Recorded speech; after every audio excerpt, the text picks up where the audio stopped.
اعوذ باللہ من الشیطان اللعین الرجیم بسم اللہ الرحمن الرحیم الحمد للہ وکفا وسلام علی عبادہ الذین اصطفیٰ. درود بھیجیے محمد احمد.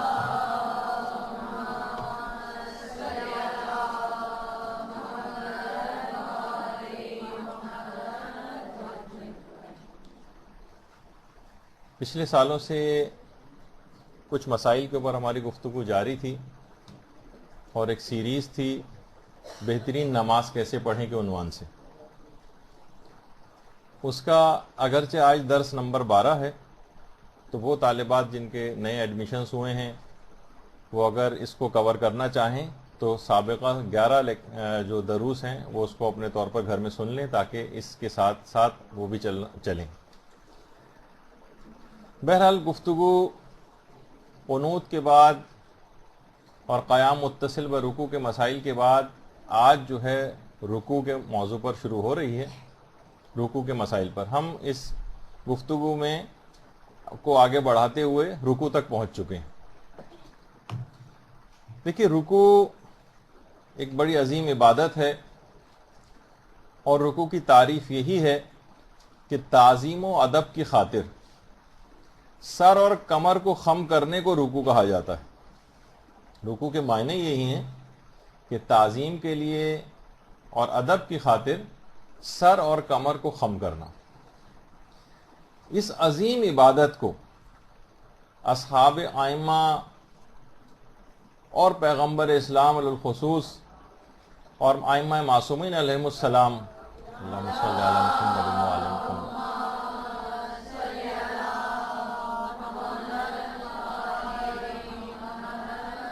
بہت اہتمام کے ساتھ ادا کیا کرتے تھے.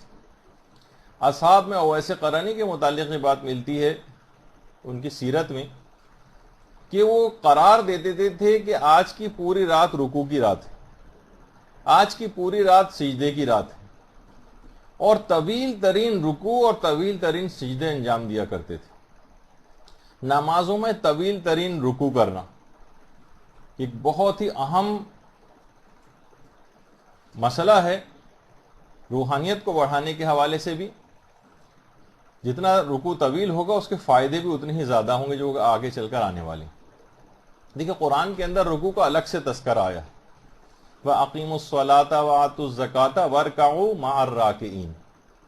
نماز قائم کرو اور زکوٰۃ دو اور رکوع کرنے والوں کے ساتھ رکوع کرو. یعنی الگ سے قرآن نے رکوع کا ذکر کیا. اسی طریقے سے حضرت مریم کو قرآن میں حکم آیا یا مریم اقنتی لربک واسجدی وارکعی مع الراکعین. اے مریم، خدا کے حضور خشوع و خضوع اختیار کرو یا خدا کی اطاعت کرو اور خدا کے حضور سجدہ کرو اور رکوع کرو رکوع کرنے والوں کے ساتھ. یعنی الگ سے سجدے کے بعد رکوع کا بھی تذکرہ ایک عبادت کے طور پر الگ سے بھی کیا گیا. اور قرآن میں کتنی ہی جگہوں پہ بار بار اس کا تذکرہ آتا ہے کہ یا ایھا الذین آمنوا ارکعوا واسجدوا، کہ رکوع کرو اور سجدہ کرو. یعنی اس کا مطلب یہ کہ رکوع الگ سے بھی ایک یعنی اس کی بڑی اہمیت قرآن نے دلائی. علامہ طبرسی نے اپنی کتاب مجموع البیان میں تفسیر مجموع البیان کی پہلی جلد میں یہ بات لکھی ہے کہ جب پیغمبر اسلام ختمی مرتبت صلی اللہ علیہ وآلہ وسلم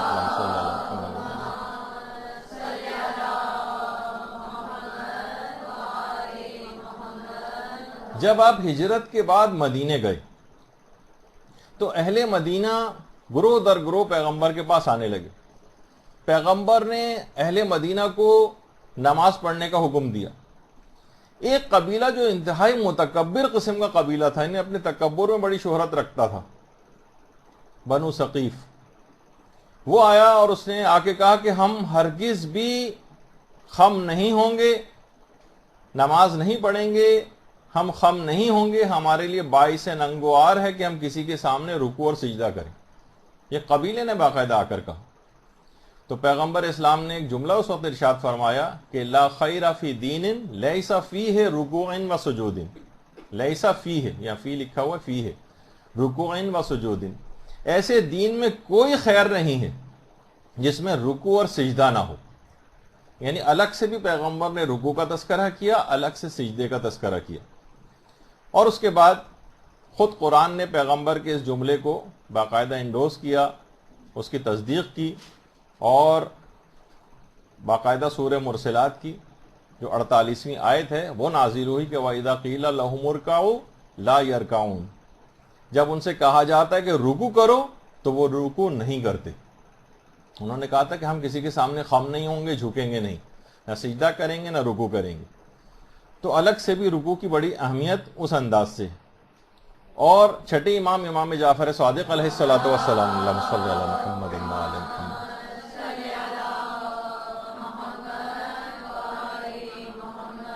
چھٹے امام سے مروی روایت شیخ صدوق نے اپنی کتاب من لا یحضرہ الفقیہ میں نقل کی ہے کہ امام فرماتے ہیں کہ 5 چیزوں کے بغیر نماز باطل ہے. اس میں پہلی چیز ہے وضو. اگر کسی کا وضو نہیں ہے تو ظاہر ہے کہ نماز باطل ہوگی. وقت اگر آیا نہ ہو اور اس سے پہلے نماز پڑھ لی جائے. اکثر لوگ کہتے ہیں کہ بھئی اتنی صبح صبح ہمیں ڈیوٹیز کے اوپر جانا پڑتا ہے دوران، تو کیا ہم یہ کر سکتے ہیں کہ کچھ وقت پہلے نماز پڑھ کے؟ اکثر سنجیدہ قسم کے افراد کو یہ سوال پوچھتے دیکھا گیا کہ ہم نماز فجر سے پہلے ہمیں نکلنا ہوتا ہے تو ہم پہلے سے نماز پڑھ کے چلے جائیں. نہیں، اب اگر اس دوران ممکن نہیں ہے تو آپ کو بس میں ہی یا ٹرین میں یا کسی بھی جگہ سواری پر بھی آپ کو نماز پڑھنا، لیکن وقت سے پہلے نہیں پڑھ سکتے. اسی طریقے سے قبلہ، اس کے ایک الگ احکام ہیں. اگر کسی کو قبلہ صحیح پتہ ہے تو آغا سیستانی تو فرماتے ہیں کہ معمولی سا قبلے میں انحراف بھی جائز نہیں. ہاں اگر کسی کو صحیح طور پہ قبلہ پتہ نہ ہو اور اندازے سے پڑھ لے تو اس کے کچھ مسئلے الگ ہیں. تو اچھا، اس کے علاوہ 2 چیزیں اور ذکر کی امام نے. رکوع، کیونکہ واجبات رکنی میں سے ہے رکوع، اور اگر کوئی شخص رکوع کو انجام نہ دے تو اس کی نماز باطل ہے، اور 2 سجدے مل کر بھی رکن بنتے ہیں. تو یہ 5 چیزیں ایسی امام نے فرمائیں جس کے اندر رکوع کا الگ سے تذکر آیا کہ جن کے بغیر نماز باطل ہے، جن کا خیال رکھنا ہوتا ہے. اچھا، ایک چیز آتی ہے روایات میں بہت زیادہ کہ مکمل رکوع کرنا. یہ مکمل رکوع کیا ہے؟ یعنی پورے آداب اور تمام فقہی مسئلے اور اس کی شرائط کے مطابق رکوع کرنا. اس کی بہت زیادہ اہمیت ہے، اور یہی وجہ ہے کہ ہمارے 5ویں امام محمد باقر علیہ الصلوۃ والسلام، اللہم صلی علی محمد وعلی محمد،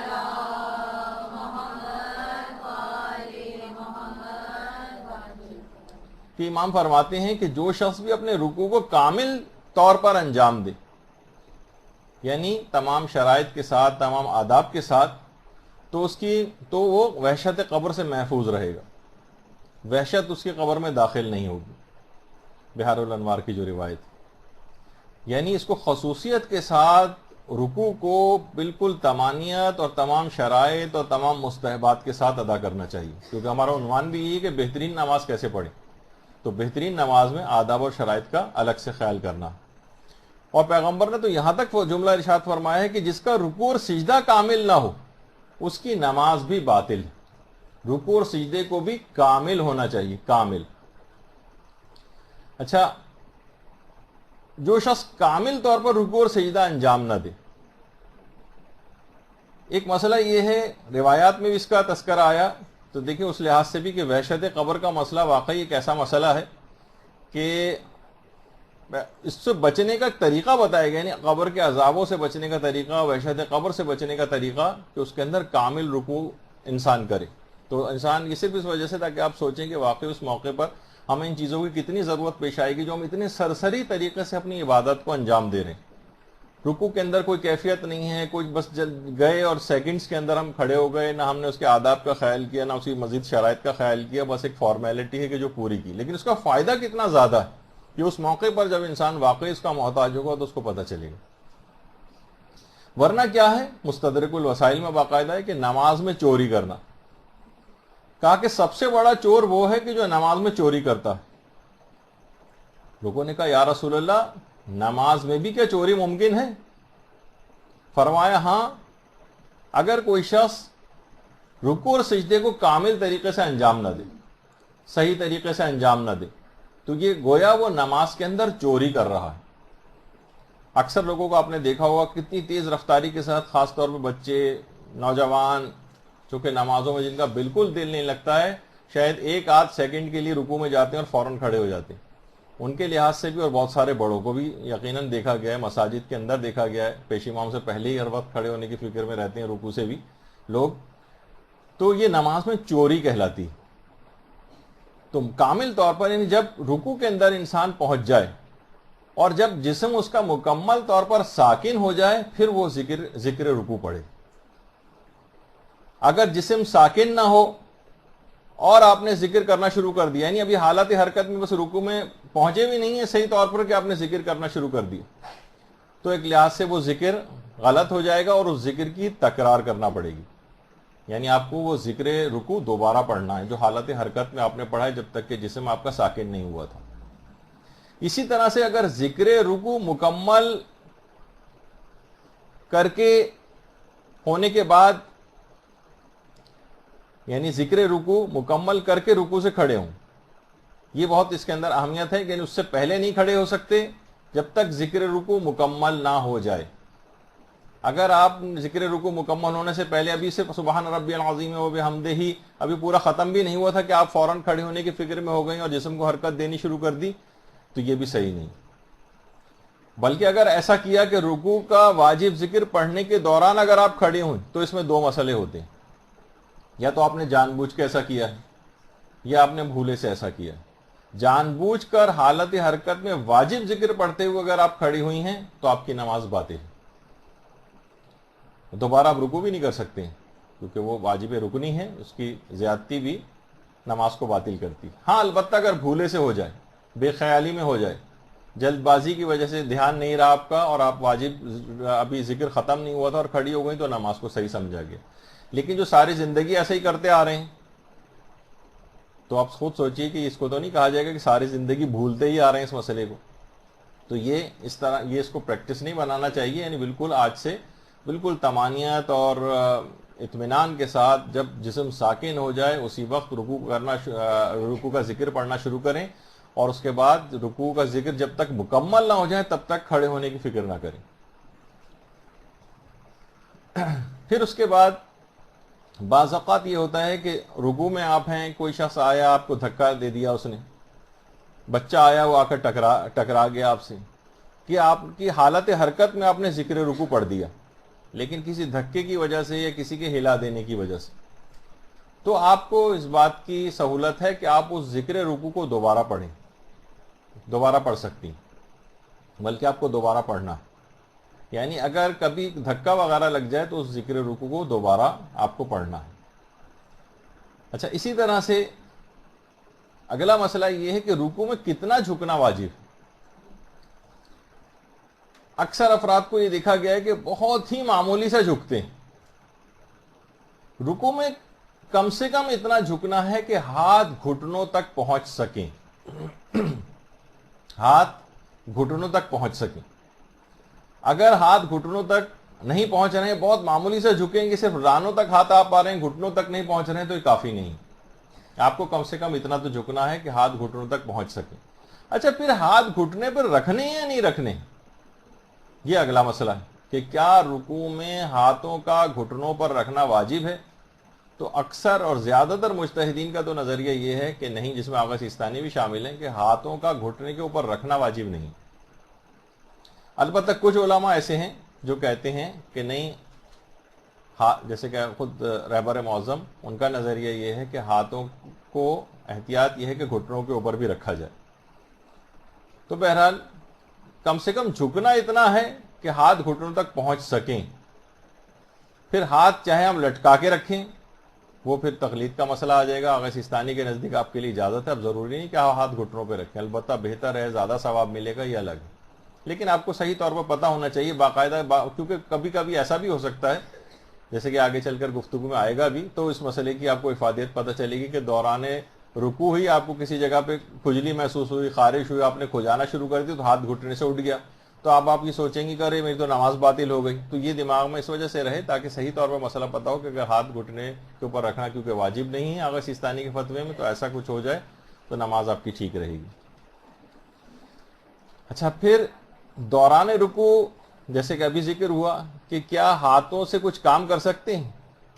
مثلا کھو جانا یا کسی اپنی چادر کو صحیح کرنا یا کوئی اور چیز، تو اس کا جواب ابھی آپ نے سن لیا کہ اپنی تقلید کے مطابق ویسے تو آپ کر سکتی ہیں، لیکن اگر آپ رہبر معظم کی تقلید میں بھی ہیں تو اپنے ہاتھوں کو آپ ذکر کو اپنے روک دیجئے، اور اس کے بعد پھر اپنی چادر کو درست کر لیں یا کھجانا ہو، اور اس کے بعد دوبارہ ہاتھ گھٹنوں پہ رکھ کے پھر ذکر رکوع کریں۔ لیکن آغا سیستانی کے نزدیک تو ویسے بھی اجازت ہے، دوران بھی اگر آپ یعنی اگر زیادہ حرکت جسم نہ کر رہا ہو تو اس دوران کھجانے کی اور کوئی اور بھی اگر کام ایسا جو منافی نماز نہ ہو دوران نماز کیا جا سکتا ہے، اس سے فرق نہیں پڑے گا رکوع میں۔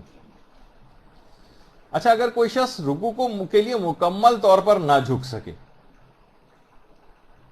مثلا کسی بیماری کی وجہ سے، کمر کے درد کی وجہ سے یا آپریشن کی وجہ سے، تو جتنا بھی اس کے لیے ممکن ہو جھکنا وہ جھکے اور اس کے بعد ذکر رکوع پڑھے۔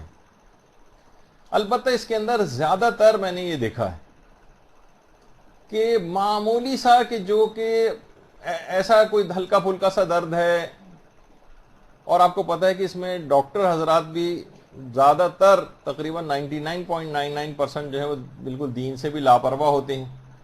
ذرا سا بھی کسی کے کمر میں درد ہو معمولی سا بھی تو فوراً کہہ دیں گے کہ بھئی آپ نماز کے اندر نہ جھکیے گا۔ تو یہ آپ کو خود دیکھنا ہے، آپ کو خالی کوئی فائدہ نہیں اٹھانا ہے کہ بس ڈاکٹر نے کہہ دیا تھا، نہیں، آپ کو خود احساس ہے کہ معمولی سا میں برداشت بھی کر سکتی ہوں، تو جتنا بھی ممکن جھکنا ہو آپ جھکیں، فوراً اس کا فائدہ لینے کی فکر میں نہ ہو جائیں کہ ٹھیک ہے بیٹھ کے نماز پڑھیں گے، کھڑے کھڑے نماز پڑھ لیں گے، رکوع کے اندر جھکیں گے نہیں، کیونکہ جھکیں گے تو معمولی سا بھی اگر درد ہو رہا ہے تو ڈاکٹر نے کیونکہ منع کیا۔ نہیں، رکوع میں اگر مکمل طور پر نہ جھک سکیں تو جتنا ممکن جھکنا ہو اتنا جھکنا پڑے گا۔ یہ عام طور پر دیکھنے میں آتا ہے لوگوں کے۔ اچھا، لیکن البتہ مستحب نمازوں کا مسئلہ الگ ہے۔ مستحب نمازوں کے رکوع میں جو چلتے پھرتے بھی پڑھی جا سکتی ہیں، سواری کے اوپر بھی پڑھی جا سکتی ہیں مستحب نمازیں، عام طور پر لوگ ڈرائیو کرتے ہوئے جا رہے ہیں یا نوافل تک، مثلا اگر آپ بس میں بیٹھ کر جا رہی ہیں اپنے اسکول و کالج اور مختلف اور جو ادھر ادھر بھی سفر کرنا پڑتا ہے، تو بہت سارے نوافل، نماز شب، دیگر مستحب نمازیں سب بیٹھے بیٹھے بھی ہو سکتی ہیں۔ 1 گھنٹے کی اگر ڈرائیو ہے، کسی جگہ پہ آپ جا رہی ہیں، ٹیکسی میں جا رہی ہیں، اپنی گاڑی میں جا رہی ہیں، آپ مستحب نماز اس ٹائم کو بھی اویل کریں، ادھر ادھر بازاروں میں ادھر ادھر دیکھتے ہوئے جانا، دکانوں کو دیکھتے ہوئے، لوگوں کو دیکھتے ہوئے ضروری تو نہیں، اس سے بھی فائدہ اٹھا لینا چاہیے۔ تو اتنا رکوع اور سجدہ معمولی سے گردن کے اشارے سے بھی کیا جا سکتا ہے، معمولی سے سر کے اشارے سے بھی کیا جا سکتا ہے۔ رکوع میں جھکیے اور سجدے کے لیے تھوڑا سا زیادہ جھک جائیے، تو آنکھ کے اشارے سے بھی ہو سکتا ہے، اگر تھوڑا سا بھی جھکنا سر کو ممکن نہیں، مثلا ڈرائیو کر رہے ہیں، ذرا سا بھی اگر جھکیں گے تو ہو سکتا ہے کوئی نقصان پہنچنے کا، تو آنکھ کے اشارے سے بھی رکوع اور سجدہ جو کیا جا سکتا ہے۔ تو مستحب نمازوں کا مسئلہ الگ ہے، واجب نمازوں کا ذرا مسئلہ الگ ہے، مستحب نمازوں میں سہولت وہ زیادہ ہے۔ اچھا، اسی طریقے سے ذکر رکوع، جس وقت آپ رکوع میں ہوں تو کتنا جسم کو حرکت دی جا سکتی؟ تو دیکھیے، جسم کو تو کوشش کریں کہ بہت معمولی سی حرکت تو جائز ہے، لیکن اس سے زیادہ، بہت زیادہ حرکت ہونا اس کی اجازت نہیں۔ ہاں، جیسے کوئی مکھی اڑانی ہے، مکھی بار بار تنگ کر رہی ہے، آپ ہاتھ سے اس کو اڑا رہی ہیں اور ہلکا سے جسم حرکت کر رہا ہے، یا مثلا کوئی کیڑا چلتا ہوا آ رہا ہے، لال بیگ چلتا ہوا آ رہا ہے، آپ کو پتہ ہے کہ خواتین جو ہیں وہ چاہے شوہر سے اتنی خائف نہ ہو جتنی لال بیگ سے ہوتی ہیں، تو وہ یا چھپکلی آ رہی ہے مثلا اور آپ کو اس سے خوف محسوس ہو رہا ہے، کوئی اور کیڑا آ رہا ہے، تو اپنے آپ کو ذکر رکوع روک کر تھوڑا سا آگے پیچھے بھی ہو سکتی، لیکن اس وقت ذکر کو روک دینا چاہیے۔ تو بہرحال معمولی حرکت تو صحیح ہے، لیکن بہت زیادہ حرکت، جیسے کہ اکثر ہم نے نماز جماعت میں لوگوں کو دیکھا ہے کہ باقاعدہ رکوع کی حالت میں اپنے پنجوں کے اوپر اچکتے ہیں۔ ہاں، حقیقت ہے، یہ اکثر نماز جماعت میں بھی دیکھنے میں آتا ہے، اور یقیناً جس وقت وہ فرادہ پڑھتے ہوں گے اس وقت بھی یہ والی غلطی کرتے ہوں گے، اور اس وقت واجب ذکر رکوع بھی پڑھا جا رہا ہوتا ہے، تو پنجوں کے اوپر اچکنا یا اس وقت جسم کو حرکت دینا یا قیام کی حالت میں بھی اس طرح سے واجب ذکر کو، قرات کو انجام دیتے وقت ایسا نہیں کرنا چاہیے، بلکہ اگر جان بوجھ کے اگر وہ ایسا کیا تو ابھی آپ نے جیسے کہ پچھلی دفعہ بھی سنا کہ نماز بھی باطل ہو سکتی، تو یہ نہیں کرنا چاہیے۔ اچھا، اب بہت سے کچھ مستحبات رکوع کے ایسے ہیں، یہ اس کا بھی خیال رکھ لینا چاہیے کہ انسان کی نگاہ جس وقت وہ رکوع کر رہا ہو اس کے دونوں پاؤں کے درمیان جو جگہ ہوتی ہے کہ کم سے کم 4 پھیلی ہوئی انگلیاں، یعنی ایک تو انگلیوں، چاروں انگلیوں کو اگر آپ ملا لیں اتنی جگہ، اگر ان انگلیوں کو پھیلا لیں، یعنی جس طرح کھولتے ہیں انگلیاں، ان 4 انگلیوں کو کھولنے کی جگہ کے مطابق، یا چلیں ایک والش بھی اگر کر لیا جائے تو اتنی ٹانگوں کے درمیان جو جگہ ہے اس جگہ کو دیکھ. بہت سے لوگ یہ کرتے ہیں کہ رکوع کی حالت میں بھی سجدہ کو دیکھتے ہیں، کس وقت کہاں پر دیکھنا ہے. جیسے جس وقت قیام کی حالت میں ہو تو انسان کو سجدہ کو دیکھنا ہوتا ہے، قنوت کی حالت میں ہو تو انسان کو اپنی ہتھیلیوں کی طرف دیکھنا ہوتا ہے، رکوع کی حالت میں ہو تو اپنے دونوں پاؤں کے درمیانی جگہ کو دیکھنا ہوتا ہے، سجدے کی حالت میں ہو تو اپنی ناک کی طرف دیکھنا ہوتا ہے، اور اگر جس وقت آپ تشہد کے اندر بیٹھتی ہیں تو اپنی گود پہ نگاہ جو ہے وہ ہونی چاہیے. تو یہ اس کے کچھ مستحبات وغیرہ ہیں. تو رکوع کے اندر بھی یہی ہے کہ جو بالکل درمیانی جگہ ہو دونوں پاؤں کے درمیان، وہاں پر آپ کو دیکھنا چاہیے. البتہ اس کے اندر اس بات کا بھی خیال رہے کہ عام طور پر گھروں کے اندر یہ ہوتا ہے کہ بچے جو چھیڑ خانی کر رہے ہوتے ہیں اور آ کر کمر پہ سوار ہو جاتے ہیں اور اسی وقت جسم ہل رہا ہوتا ہے، تو اس وقت واجب ذکر کو اپنے روک دینا چاہیے، جسم ساکن ہو اور پھر اس کے بعد ذکر کیا جائے. اچھا، پھر اس کے بعد البتہ عورتوں کے لیے ایک احتیاط بھی ہے اور ان کے لیے ایک مستحب چیز بھی ہے کہ وہ اپنے زانوں کے اوپر اپنے ہاتھ کو رکھیں اور زانوں کو زیادہ پیچھے نہ دھکیلیں. جس طرح سے مردوں کا حکم ہے کہ بالکل گردن کو آگے کی طرف کر کے جسم کے پیچھے سے کو پیچھے کی طرف کرے اور بالکل کمر کو بالکل سیدھا کرے، عورتوں کے لیے یہ ہے کہ اپنے زانوں کو زیادہ پیچھے کی طرف نہ دھکیلیں، یعنی ان کے لیے مستحب چیز ہے. البتہ کر وہ مردوں کی طرح سے بھی سکتی ہیں، لیکن شاید ان کی حجاب اور عفت کے تقاضے کے تحت اسلام نے یہ مستحب قرار دیا. اسی طرح سے اب یہ کہ رکوع میں ذکر کون سا پڑھا جائے. دیکھیے رکوع میں کوئی خاص ذکر پڑھنا واجب نہیں کہ نہیں آپ کو وہ صرف اور صرف سبحان ربی العظیم و بحمدہ صرف یہ پڑھنا ہے، نہیں، یہ واجب نہیں. البتہ مستحب ضرور ہے کہ یہ مخصوص ذکر پڑھا جائے، لیکن اس کے علاوہ آپ کوئی سی بھی تسبیح پڑھ سکتی ہیں، مثلا سبحان اللہ سبحان اللہ سبحان اللہ، یا مثلا تحمید جس کو کہا جاتا ہے الحمدللہ، یہ بھی پڑھ سکتی ہیں. اور کتنی دفعہ پڑھنا یہ بھی آگے چل کر آئے گا، لیکن الحمدللہ بھی پڑھا جا سکتا. تکبیر بھی پڑھی جا سکتی ہے ذکر رکوع کے طور پر، اللہ اکبر. اسی طریقے سے تحلیل لا الہ الا اللہ بھی پڑھا جا سکتا ہے رکوع کے ذکر کے طور پر، اور حوقلہ بھی پڑھا جا سکتا ہے جس کو لا حول ولا قوت الا باللہ العلی العظیم، یہ بھی پڑھا جا سکتا ہے. یہ ذکر رکوع کے طور پر پڑھا جا سکتا ہے. البتہ سب سے زیادہ بہتر تو وہی ہے کہ جو سب سے جو لمبا ذکر ہے سبحان ربی العظیم و بحمدہ، یہ سب سے بہتر. یہ جو یا تو جتنا یہ ذکر ہے لمبائی میں، یا تو کم سے کم اتنا ذکر ہونا چاہیے. اور اگر کوئی چھوٹا ذکر پڑھ رہا ہے تو اس کو 3 مرتبہ پڑھنا پڑے گا. چھوٹا ذکر کو 3 دفعہ پڑھنا ہے. سبحان اللہ سبحان اللہ سبحان اللہ، یہ بھی کافی. الحمدللہ الحمدللہ الحمدللہ، یہ بھی کافی. یا 3 دفعہ لا الہ الا اللہ، یہ ایک پہ اکتفا نہیں کر سکتے. اچھا، بہت سے علماء سے پوچھا گیا الہی العف، کیا یہ ذکر رکوع کے طور پر پڑھ سکتے ہیں؟ جواب آیا کہ نہیں، یہ نہ پڑھیں. کیا صرف اگر ہم درود پڑھیں ذکر رکوع کے طور پر تو کیا کفایت کرے گا؟ مثلا صرف اللہم صلی علی محمد و آل محمد اگر ہم نے پڑھا، درود بھیجیے نا محمد و آل محمد.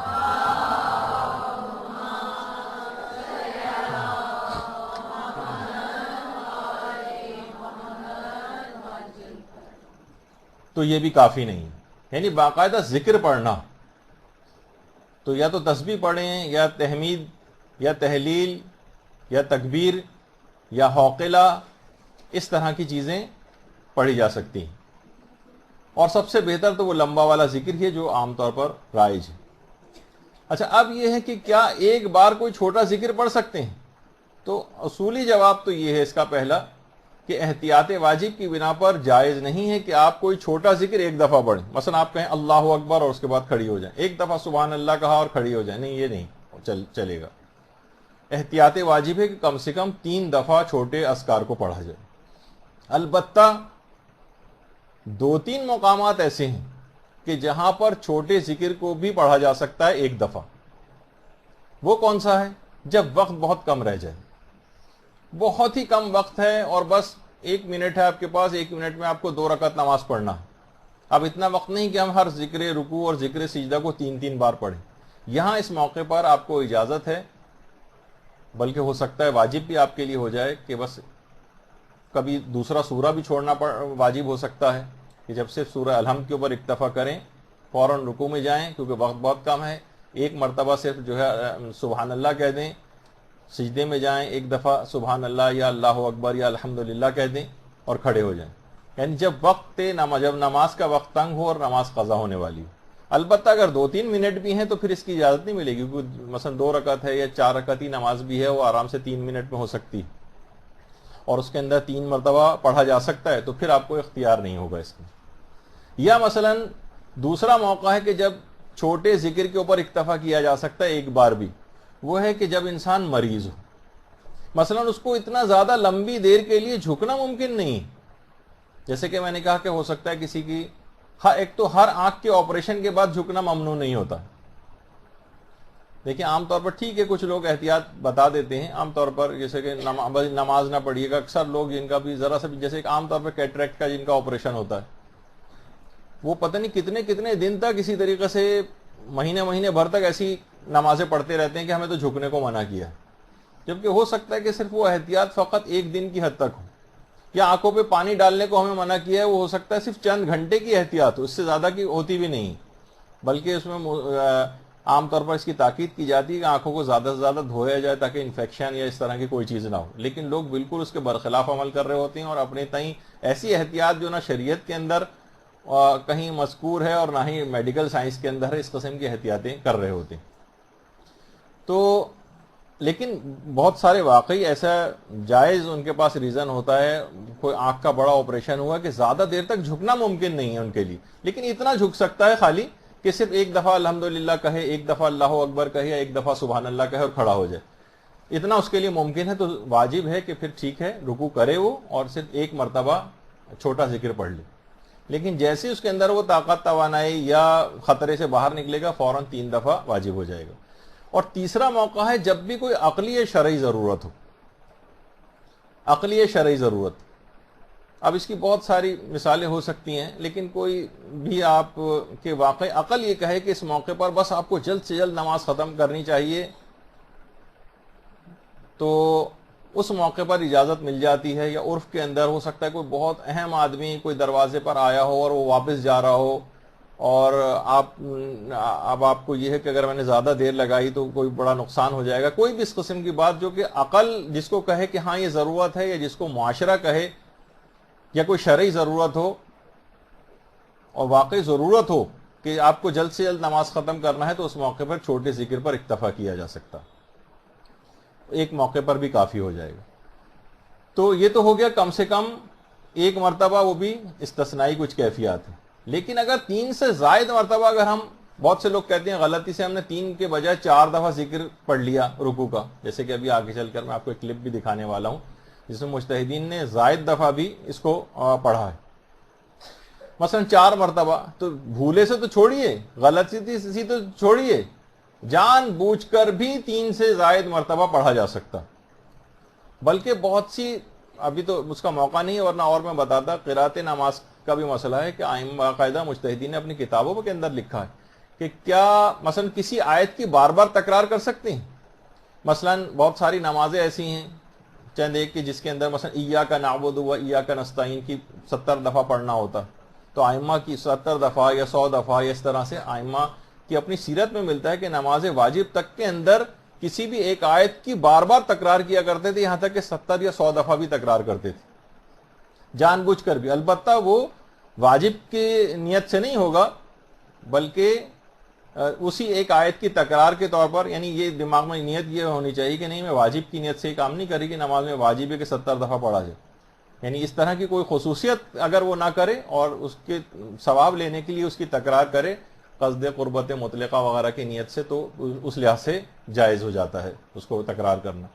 تو اسی طرح سے ذکر رکوع اور ذکر سجدہ وغیرہ بھی. کہ اگر 3 سے زائد کتنی ہی دفعہ چاہیں آپ اس کو پڑھ لیں، اس سے فرق نہیں پڑتا، جان بوجھ کے بھی ایسا کیا جا سکتا ہے۔ البتہ اس کے اندر ایک ثواب کا پہلو یہ ہے کہ اگر اس میں آپ طاق عدد کو ملحوظ خاطر رکھیں، مثلا 3، 5، 7 جو طاق عدد ہیں اس کے اندر پڑھیں تو ثواب زیادہ ہے۔ لیکن اگر آپ نے کوئی حساب کتاب نہیں رکھا اور بس پڑھتی چلی جا رہی ہیں، دل آپ کا چاہ رہا ہے کہ زیادہ سے زیادہ پڑھیں، 15 دفعہ، 20 دفعہ، 50 دفعہ، 100 دفعہ، تو اس کی آپ کو اجازت ہے۔ اچھا، کیا اس بات کی اجازت ہے کہ ہم واجب ذکر رکوع سے پہلے یا اس کے بعد میں بھی کچھ اور چیز پڑھ لیں؟ مثلا کچھ اور اذکار پڑھ لیں، مثلا سبحان اللہ سبحان اللہ سبحان اللہ پڑھا، پھر سبحان ربی العظیم و بحمدہ پڑھا، اس کے بعد پھر درود پڑھا، پھر اس کے ساتھ کوئی اور دعا بھی ایڈ کر لی، کیا اس کی اجازت ہے؟ تو یہ ہے کہ جی ہاں، اس کی اجازت ہے، ایسا کیا جا سکتا ہے۔ اور بلکہ اگر کچھ اس موقع پہ آپ کو کوئی کلپ بھی اگر دکھا دیا جائے اس کا تو وہ زیادہ، اب آپ دیکھیے گا کہ علماء کس طریقے سے ان اذکار کو پڑھ رہے ہیں۔ اللہ اکبر، سبحان ربی العظیم وبحمدہ، اللهم صل على محمد وآل محمد، سمع اللہ لمن حمدہ، اللہ اکبر، سبحان ربی العظیم وبحمدہ، اللهم صل على محمد وآل محمد، سمع الله لمن حمده، سبحان ربي العظيم وبحمده، سبحان الله سبحان الله سبحان الله، رب صل على سمع الله لمن حمده، الله أكبر، الله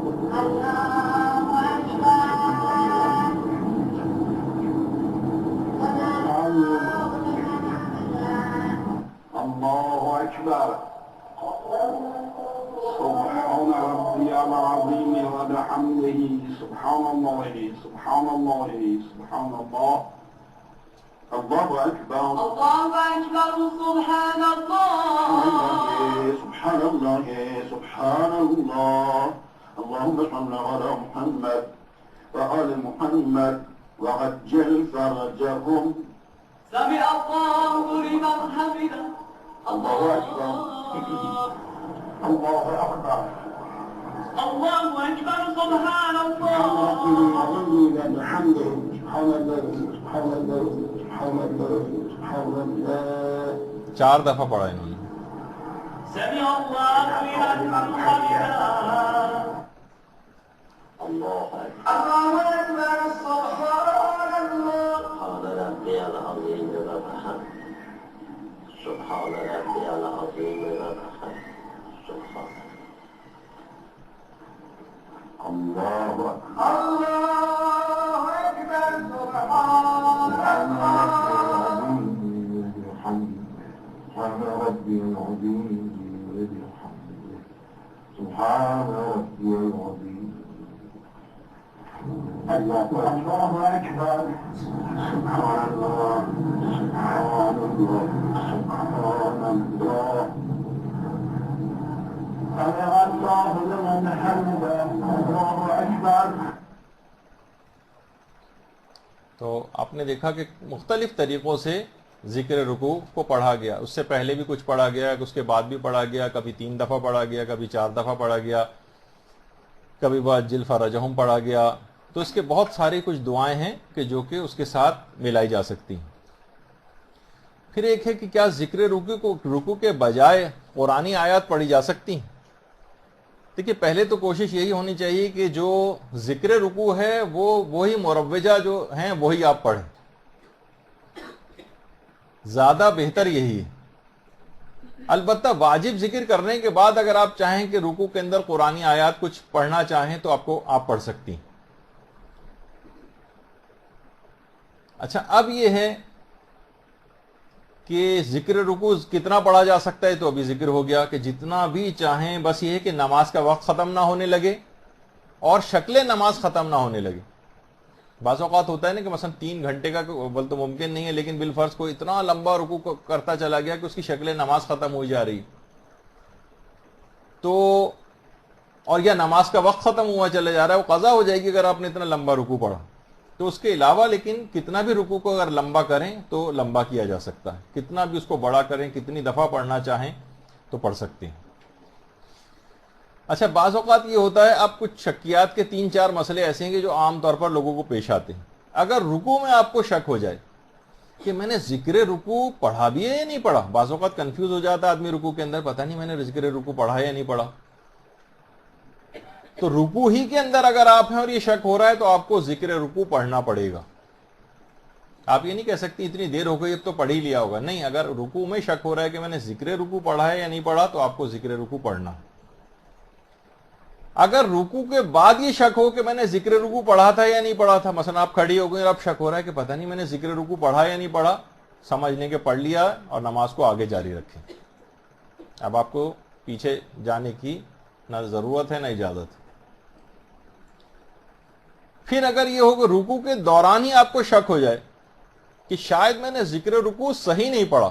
بعض اوقات یہ ہوتا ہے کہ آپ نے ذکر رکوع پڑھنی، اچانک سے کہیں شور کی آواز آئی، گاڑی نے ہارن بجایا کہ آپ کی اپنی آواز غائب ہو گئی کہ سمجھ میں نہیں آیا کہ میں نے صحیح پڑھا یا نہیں پڑھا. تو آپ اگر ایسا کچھ ہے، شک ہو کہ میں نے صحیح پڑھا ہے یا نہیں پڑھا تو اور رکوع کے اندر ہی ہیں تو آپ اس کو دوبارہ پڑھ لیں اس ذکر کو. اور اگر رکوع کے بعد یہ شک ہو کہ شاید ذکر رکوع میں نے صحیح نہیں پڑھا تھا تو پھر نماز کو جاری رکھنا، نماز کو جاری رکھیں اور پیچھے کی طرف توجہ نہ دیں. بعض اوقات یہ بہت چھوٹے چھوٹے مسئلے ہیں لیکن رکوع کے اندر پیش آ جاتے ہیں. البتہ رکوع کے اندر اس بات کا بھی خیال رکھیں کہ جو بھی ذکر آپ پڑھیں اس کو صحیح تلفظ کے ساتھ پڑھنا ضروری، صحیح تلفظ ہونا چاہیے. سبحان اللہ یا سبحان ربی العظیم وبحمدہ، اس میں ہا جو ہے وہ صحیح نکلنا چاہیے اور جو دیگر حروف ہیں وہ بالکل صحیح نکلنے چاہیے. عام طور پہ ہوتا ہے سبحان اللہ سبحان اللہ سبحان اللہ، یہ کیا ہے؟ اس کے اندر نہ ہا صحیح نکل رہا ہے نہ کوئی اور ہے. یا سبحان ربی العظیم ہے، اس میں پتہ چلا زے آ رہی ہے یا زال آ رہی ہے. تو آپ کو یہ دیکھنا ہے کہ حرف جو ہے وہ کون سا ہے، اس کی صحیح آواز کیا ہے. جبھی عام طور پر جو نئے نئے جن کی قرات وغیرہ صحیح نہیں ہوتی، قرات وغیرہ، تو ان کو یہ کہا جاتا ہے کہ پھر آپ سبحان اللہ سبحان اللہ سبحان اللہ یہ 3 دفعہ پڑھ لیں، کم سے کم اس میں ہا ایک صحیح طور پر نکل آئے. کیونکہ اس کے اندر جب اگر آپ پورا بڑا والا ذکر عام طور پر پڑھتی ہیں تو اس کے اندر اور حروف ایسے ہیں کہ جن کے تلفظ عین کا صحیح نہیں ہے یا اور صحیح حروف جو ہے وہ صحیح نہیں بولے جا رہے ہیں، تو اس کے اندر یہ مسئلہ پیش آ سکتا ہے. تو صحیح تلفظ ہونا چاہیے.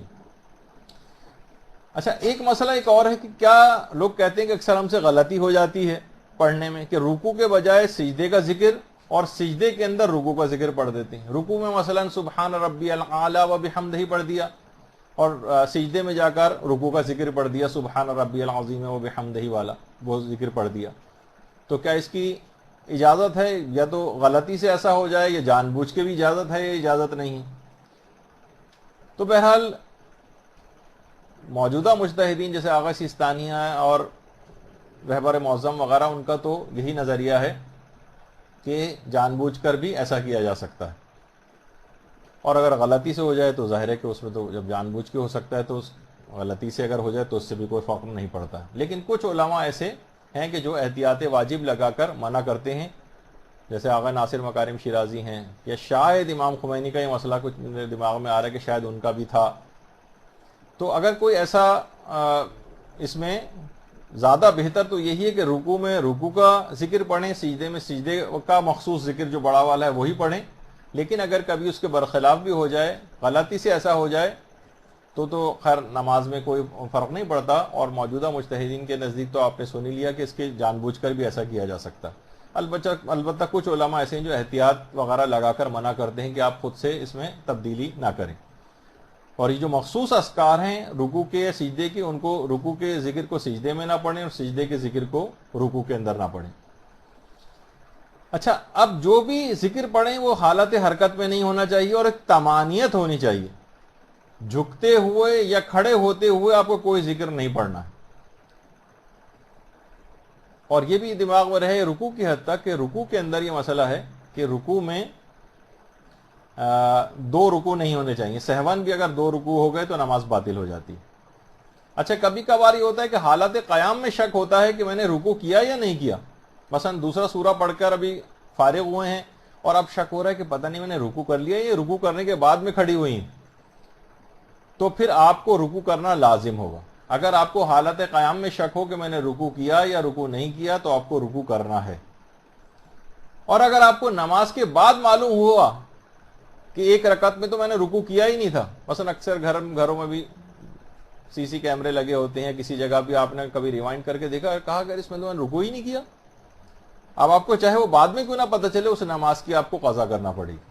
نماز کے بعد بھی پتہ چلے کہ میں نے کسی ایک رکعت میں ایک رکوع انجام نہیں دیا ہے تو نماز کو دوبارہ پڑھنا، اور بعد نماز اگر یہ شک ہو کہ شاید میں نے رکوع نہیں کیا تھا تو شک پر توجہ نہیں دینی ہے، اور نماز جو آپ نے پڑھی ہیں وہ ساری نماز صحیح سمجھی جائیں گی۔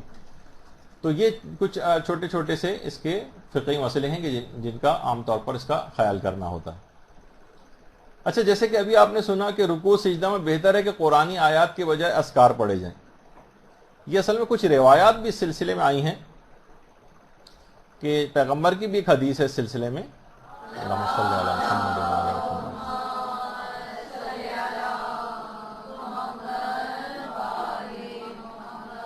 کہ مجھے رکوع میں اور سجدے میں قرآن پڑھنے سے منع کیا گیا، لہٰذا رکوع میں خدا کی تعظیم بجا لاؤ اور سجدے میں زیادہ سے زیادہ دعا کیا کرو، سجدے میں جو دعا کرو گے وہ مستجاب ہوگی۔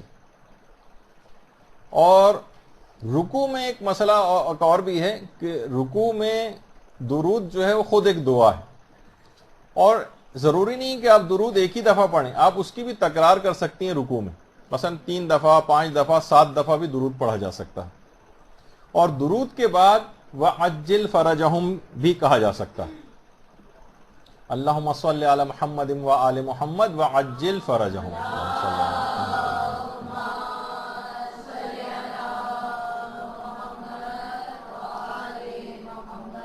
کچھ علماء اور مراجع نے رکوع میں کچھ خاص دعا پڑھنے کی تاکید بھی کی، جیسے کہ خود آیت اللہ مرشی نجفی نے جو وصیت نامہ اپنے بیٹے محمود مرشی کے نام لکھا ہے، وہ جو پیچھے تصویر ہے آیت اللہ مرشی نجفی کی ہے، اور ان کے اپنے بیٹے آغا محمود مرشی، ان کے نام جو وصیت نامہ لکھا تھا اس میں آغا مرشی نے وصیت کی تھی کہ بیٹا ہر رکعت کے رکوع میں، ورنہ جو آخری رکعت ہو اس کے رکوع میں اس دعا کو تم ضرور پڑھنا، اللہم صلی علی محمد وآل محمد وترحم علی عجزنا واغثنا بحقہم، ہے کے اوپر زبر نہیں ہے بلکہ یہاں پر جزم، وترحم علی عجزنا واغثنا بحقہم، کہ اے پروردگار درود پڑھنے کے بعد اس عاجز کے اوپر، ناتوان کے اوپر رحم فرما، اور محمد و آل محمد کے واسطے اور وسیلے سے میری مدد فرما۔ باقاعدہ یہ دعا، اللہم صلی علی محمد و آل محمد۔ آیت اللہ مرشی نجفی نے یہ دعا پڑھنے کی تاکید اپنے بیٹے کو کیوں کی ہے وصیت نامے میں؟ اس کی وجہ یہ ہے کہ آیت اللہ مرشی نجفی کو یہ تاکید امام زمانہ علیہ السلام نے کی تھی۔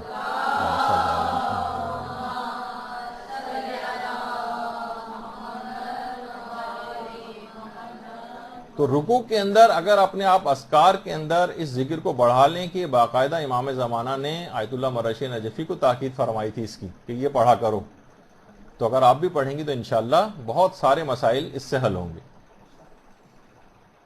اچھا، پھر ایک مسئلہ ایک اور بھی ہے کہ رکوع میں کیا لعن پڑھی جا سکتی ہے محمد و آل محمد کے دشمنوں کے اوپر؟ تو جواب ہے کہ جی ہاں، پڑھی جا سکتی ہے۔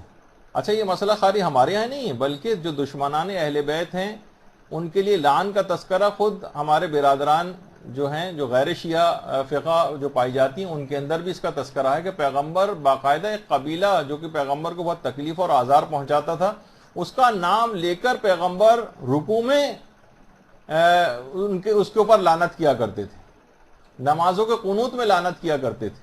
بہت ساری روایتیں جس کو ابھی تو پڑھنے کا وقت نہیں ہے اس کا، لیکن الگ سے بھی اس کا تذکرہ آیا۔ تو محمد و آل محمد کے جو دشمن ہیں ان کے اوپر لعنت کرنا، البتہ اس کے اندر وہ ان چیزوں کا خیال رکھنا چاہیے کہ ایسا کچھ نہ ہو کہ اس کو جیسے کہ آج کل بہت ساری سازشیں ہو رہی ہیں اور اس کو فرقہ واریت اور اس کے طور پر ابھارا جائے، اور مسلمانوں کے جو مقدسات ہیں ان کو ان کے اوپر کوئی زک پڑ جائے اور ایک فساد کا باعث ہو جائے، لیکن کیونکہ لعن کے معنی صرف دشمنان اہل بیت سے رحمت خدا کے دور ہونے کی دعا کرنا، لعن کے یہ معنی، اس کے معنی کبھی بھی گالیاں نہیں ہوتے، اس کے معنی کبھی بھی کوئی ایسا الفاظ نہیں ہوتے کہ جس سے فتنہ و فساد برپا ہو جائے. اور یہ والی چیز لعن، یہ تو آپ دوسروں کو بھی دکھا سکتی ہیں کہ دیکھیں آپ کی اپنی روایات کے اندر ہے کہ پیغمبر باقاعدہ لعن یعنی رحمت پروردگار کی دوری کے لیے باقاعدہ دعا یا بد دعا کیا کرتے تھے ان افراد کے لیے.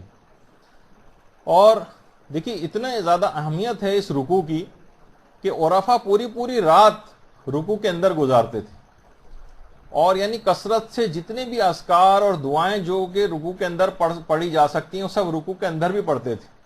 اور دیکھیے کتنی نمازیں تو ایسی ہیں، بلکہ ایک نماز خاص طور پر جیسے کہ نماز آیات کے، اس کے اندر 10 رکوع، یعنی خود رکوع کے اندر یعنی 10 رکوع.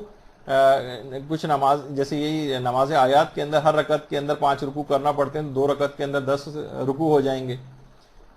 تو اللہ کو یعنی رکوع والی عبادت اتنی پسند.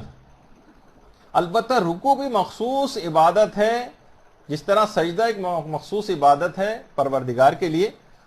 تو علماء فرماتے ہیں کہ رکوع تعظیمی بھی غیر خدا کے لیے جائز نہیں، یعنی تعظیماً رکوع کی حد تک جھک جانا.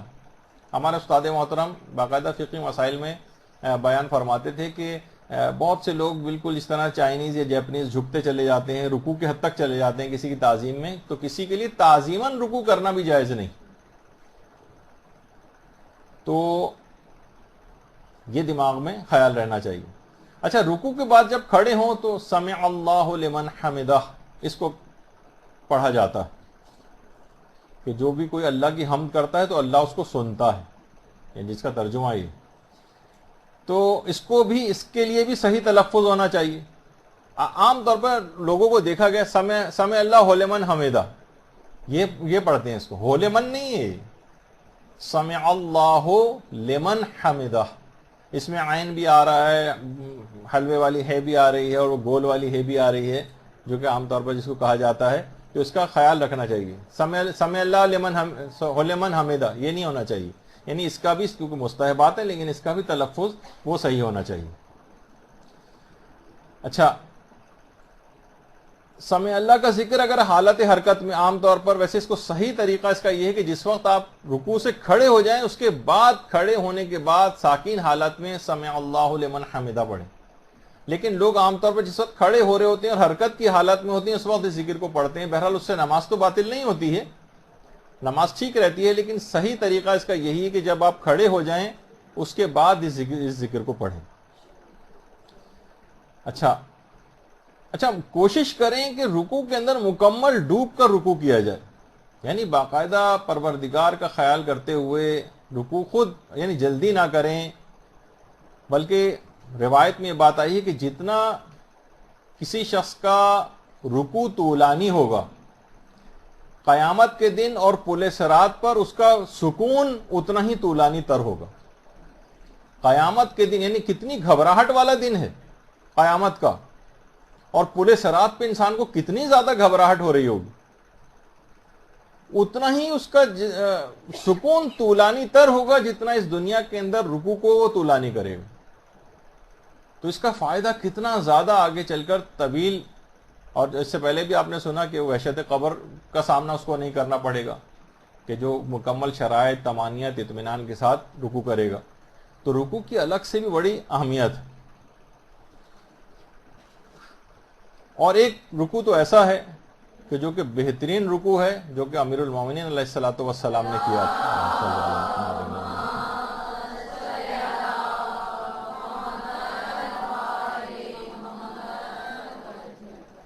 جو حالت رکوع میں زکوٰۃ دی تھی، یہ ایک ایسا رکوع ہے تاریخ کے اندر کہ نہ اس سے پہلے کبھی ایسا رکوع کیا گیا، اور جنہوں نے بعد میں بھی کرنے کی کوشش کی تو ان کی نہ صرف فضیحت ہی ہوئی ان کی اور مذمت ہی کی گئی، لیکن امیر المومنین کا جو اخلاص کے ساتھ حالت رکوع میں زکوٰۃ دینے والا رکوع ہے، یہ قیامت تک یاد رکھا جائے گا.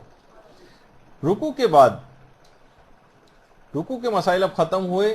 سجدے کی صرف اہمیت کے اعتبار سے آج تھوڑی سی گفتگو ہو جائے، اور سجدے کے جو فقہی مسئلے ہیں انشاءاللہ اگلی نشست سے اس کا آغاز کریں گے. سجدہ دیکھیے ایک بہت ہی عظیم ایک نعمت پروردگار ہے. وہ ایک سجدہ جسے تو گرا سمجھتا ہے 1000 سجدوں سے دیتا ہے آدمی کو نجات. تو حقیقت یہ ہے کہ واقعی اگر پروردگار کے سامنے انسان سر تسلیم کو خم کرے اور سجدہ کرے تو بہت مقامات کو حاصل کر سکتا ہے. یہی وجہ ہے کہ جو امام حسین علیہ الصلوۃ والسلام کی عام زندگی میں سجدے تھے،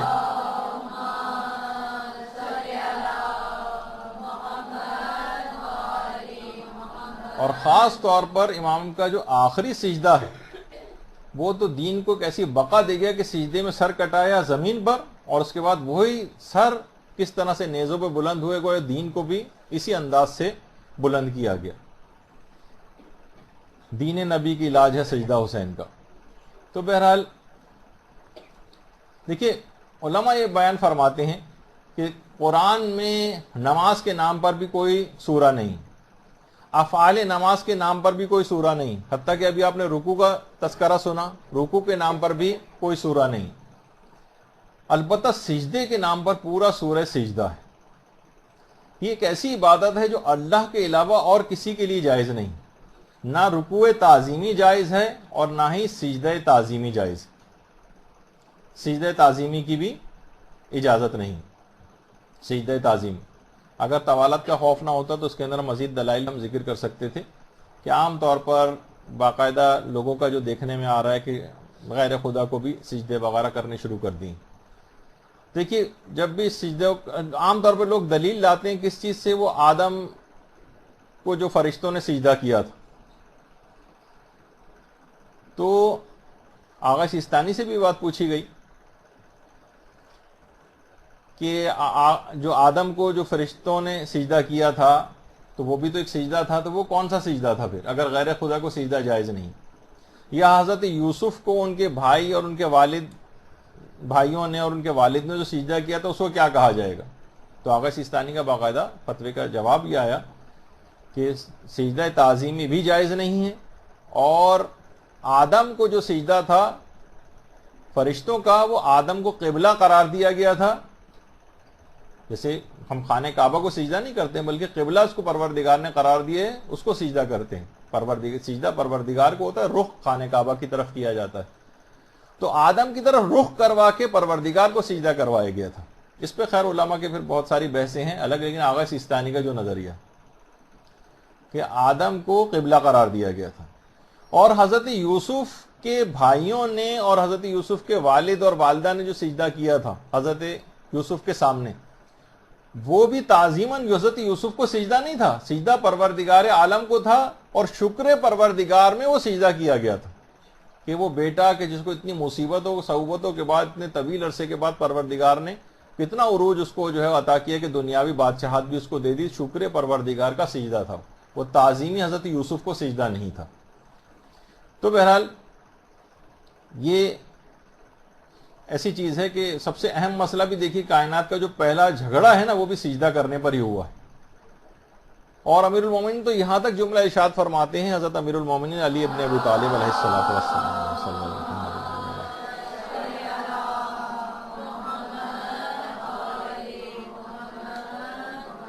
فرماتے ہیں کہ آسمانوں کے جتنے بھی طبقات ہیں ان میں ہر طبقے کے اندر فرشتوں کی ایک جماعت ایسی ہے جو ہمیشہ سجدے کی حالت میں رہتی. جتنے بھی آسمان پر طبقات ہیں ایک فرشتوں کی جماعت ہر وقت سجدے کی حالت میں رہتی باقاعدہ. اچھا ہاں یہ بات اور بتا دی جائے کہ عام طور پر علماء جب جاتے ہیں ائمہ کے حرم تو چوکھٹ کو بوسہ دینا یہ سجدے وغیرہ کے اندر شمار نہیں ہوتا ہے. مثلا چوکھٹ کو چومنا، آیت اللہ بہجت چوکھٹ کو جا کر چومتے تھے جب داخل ہونے لگتے تھے، قبر امام کی طرف جاتے ہوں تو دروازے کے پاس چوکھٹ کو چومنا، اس میں کوئی حرج نہیں، نہ یہ سجدے کے اندر بھی نہیں آتا. اکثر اسی طرح کی کچھ تصویریں نکال کر انٹرنیٹ وغیرہ پہ لوگ لگاتے ہیں کہ دیکھیے یہ لوگ جو ہے سجدہ کر رہے ہیں. سجدہ نہیں کر رہے ہوتے، چوم رہے ہوتے ہیں. قبر کو چومنا، زری کو چومنا، چاہے جھک کر چومنا، اور سجدہ کرنے کی غلط کیفیت ہوتی، وہ ظاہر ہے کہ وہ اس کو منع کیا گیا. اور اس میں بھی اگر شکر پروردگار کی نیت سے اگر سجدہ کر رہے ہیں کہ ہمیں زیارت کی توفیق ہوئی تو وہ انسان کی نیت کے اوپر ہے. اگر یہ والی نیت ہے تو جائز ہے اس کے لیے، کیونکہ وہ تو پروردگار کو سجدہ کر رہا ہے. لیکن ان کو تعظیماً بھی آئمہ کے قبور کو سجدہ نہیں کیا جا سکتا. ہاں چوما جا سکتا ہے چوکھٹ وغیرہ کو.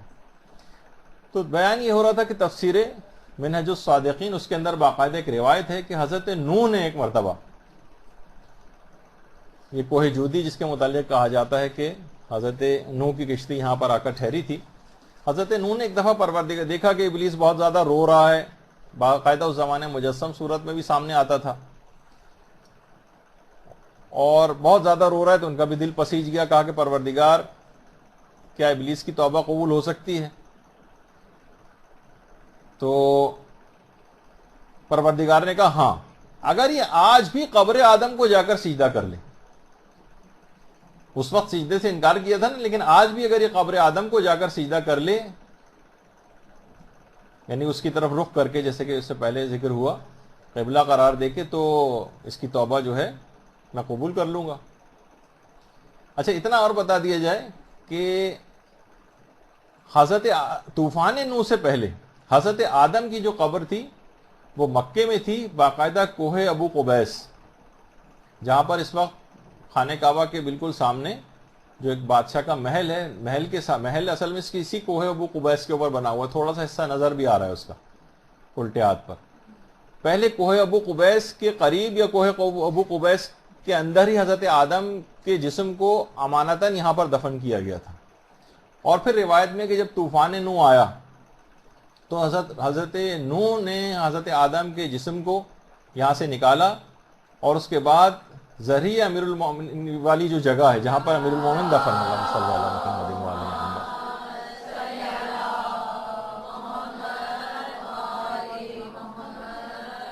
یہاں پر حضرت آدم اور حضرت نوح دونوں ذریعہ امیر المومنین کے اندر دفن. تو کہا کہ اگر آج بھی یہ قبر آدم کو جا کر سجدہ کر لے تو میں اس کی توبہ کو قبول کر لوں گا. حضرت نوح بڑے خوش آئے اور کہا کہ تمہاری توبہ قبول ہونے کا پیدا ہو گیا ایک ذریعہ. کہا کہ جب آدم زندہ سلامت میرے سامنے موجود تھے، میں نے اس وقت سجدہ نہ کیا تو مرنے کے بعد کیسے ان کی قبر پہ جا کر سجدہ کروں گا؟ تو بہرحال یہ ایک الگ وہ رہی بات. تو سجدہ کرنے والا جو جھگڑا ہے، دیکھیے اس کے باوجود بھی اتنی زبردست اس کو ایک امید پیدا ہو چلی تھی، موقع سے فائدہ اٹھانا چاہتا تو شیطان کتنا فائدہ اٹھا سکتا تھا، لیکن پھر دوبارہ اس نے سجدے سے انکار کیا. جب یہ ہے کہ ابا واستکبر وکان من الکافرین، اس نے تکبر اختیار کیا اور کافروں میں سے ہو گیا. کہا تھا نا جب آدم کو سجدہ کرو تو سب نے سجدہ کیا سوائے آدم کی، اس نے تکبر کیا اور کافروں میں سے ہو گیا. اور یہی وجہ ہے کہ اسی سجدے سے ابو جہل کو بھی بہت زیادہ اذیت پہنچتی تھی کہ جب پیغمبر اسلام مسجد نبوی میں سجدے کیا کرتے تھے اور بڑے طولانی قسم کے سجدے کرتے تھے تو ابو جہل جو ہے تل ملاتا رہتا تھا غصے سے. تفسیر نمونہ میں باقاعدہ روایت ہے کہ ابو جہل کہتا تھا کہ اگر میں نے پیغمبر کو سجدے کی حالت میں دیکھ لیا تو معاذ اللہ میں پیروں کے ذریعے ان کی گردن کو پیس دوں گا. یہ اس کے جملے تھے اس نابکار کے، یہ جملے کہتا تھا معاذ اللہ. تو ایک دفعہ پیغمبر اسلام مصروف نماز تھے کہ ابو جہل آیا اور اپنے ناپاک ارادے کی تکمیل کے لیے آیا. جیسے ہی قریب آیا اتنا زیادہ وحشت زدہ ہو کر واپس پلٹا، ایسا لگا کہ جیسے اس پر کوئی حملہ آور ہو گیا، اور وہ اپنے دفاع میں ہاتھ پاؤں چلا رہا تھا جو نظر نہیں آ رہے تھے. لوگوں نے پوچھا کہ تمہاری کیا حالت ہے ابو جہل، کیا ہوا تھا تمہیں؟ کہا کہ مجھے ایسا لگا کہ میرے اور محمد کے درمیان، درود بھیجیے محمد صلی اللہ علیہ وسلم،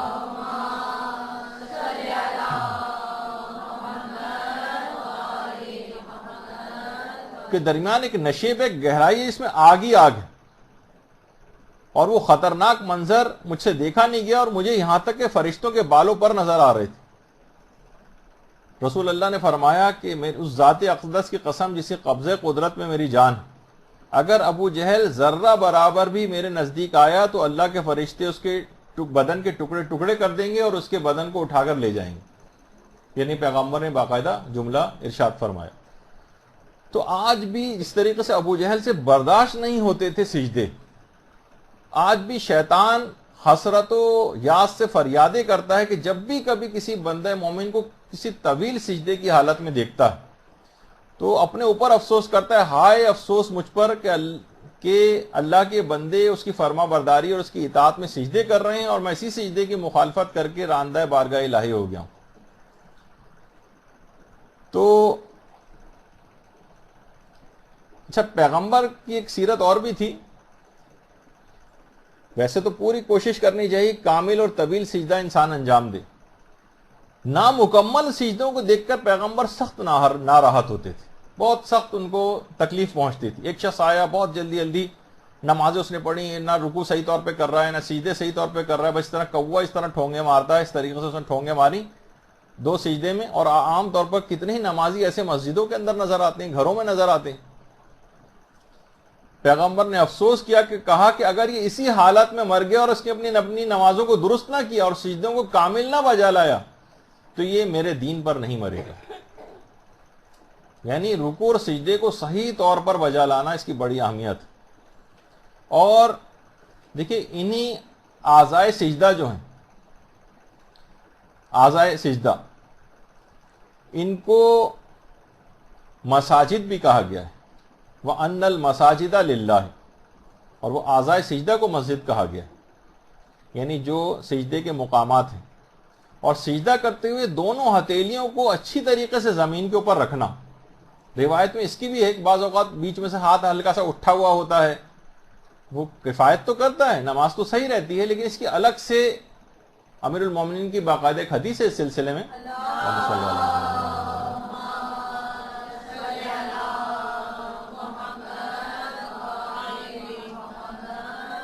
فرماتے ہیں کہ تم جب بھی کوئی سجدہ تم میں سے کوئی انجام دے تو اسے چاہیے کہ اپنی ہتھیلیوں کو زمین سے ملائے تاکہ قیامت کے دن ہتھکڑی اس سے ہٹا لی جائے. یعنی بہت سی چیزوں کے بہت فائدے ہیں، وہ آداب بھی جو آپ بتائے جاتے ہیں اس کے بڑے فائدے ہیں. تو ہتھیلیوں کو زمین سے لگانا.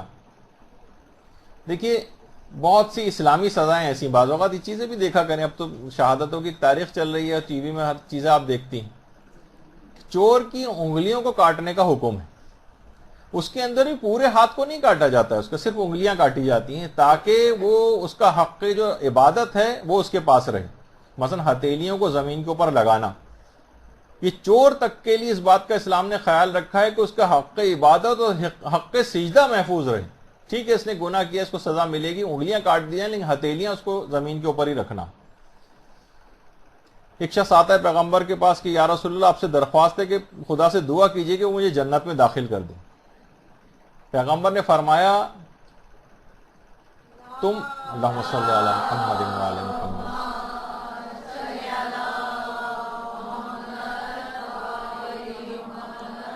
پیغمبر نے فرمایا اس کام میں تمہیں چاہیے کہ میری مدد کرو اور تم بہت زیادہ سجدے کیا کرو.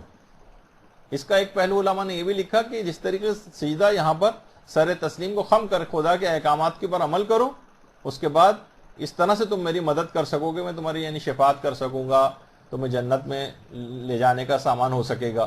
اور یہ کہ انسان جتنا طویل سجدہ کرے گا اتنی اس کی روحانیت قوی ہوگی، جتنے زیادہ سجدے کرے گا اتنی روحانیت قوی ہوگی، اتنے ہی مدارج کو طے کرے گا اور خود بخود نیکی کی طرف متوجہ رہے گا، یہاں تک کہ جنت میں پہنچ جائے گا. یعنی پیغمبر نے اس کی طرف اشارہ کیا. تو زیادہ سے زیادہ سجدے کرنا، یعنی جو کثرت سجدہ ہے، روایت میں بھی آیا کہ زیادہ سے زیادہ سجدے کیا کرو کیونکہ سجدہ گناہوں کو اس طرح جھاڑ دیتا ہے جس طرح ہوا درخت کے پتوں کو جھاڑتی. زیادہ سے زیادہ سجدے کرنا. اور آیت اللہ حسن زادہ عاملی تو باقاعدہ جملہ ارشاد فرماتے ہیں الہی نامے میں کہ خدایا میں ان فرشتوں کے مانند ہونے کی آرزو کرتا ہوں کہ جو سجدوں کے علاوہ کوئی کام نہیں کرتے. کاش میں اس طرح کا مجھے کوئی کام دیا جاتا کہ میں صرف اور صرف سجدے کے اندر رہتا. اور کاش یہ حسن یعنی اپنا نام لے کے فرماتے ہیں اول زندگی سے لے کر آخری سانس تک ایک ہی سجدے میں ہوتا. تو دیکھیے جب بھی آپ سجدہ کرتی ہیں تو ایک نور سا آپ کے سجدے کی جگہ سے آسمانوں تک کو روشن کر دیتا. یہ وجہ کہ پیغمبر اسلام ختم مرتبہ علیہ السلام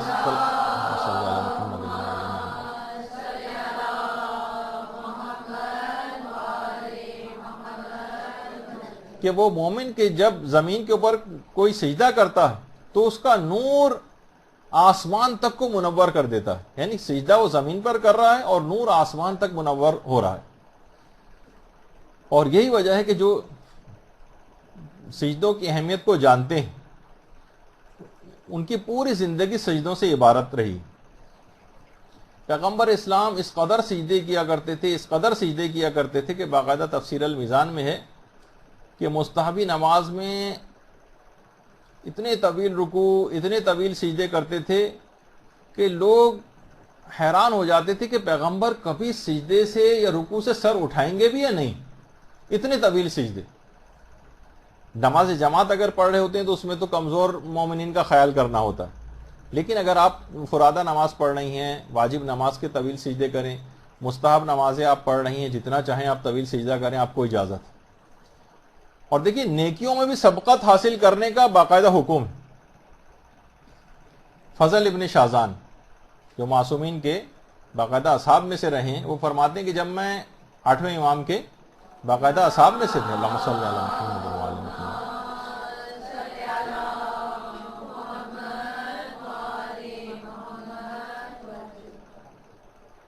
کہتے ہیں کہ جب میں عراق گیا تو ایک مومن دوسرے مومن سے دوست سے کہہ رہا تھا کہ بھائی تم عیالدار ہو، گھر چلانے کا کام بھی تمہارے ذمے ہے، مجھے ڈر ہے کہ تم جتنے زیادہ سجدے کرتے ہو کہیں تمہاری آنکھوں کا نور ہی ختم نہ ہو جائے.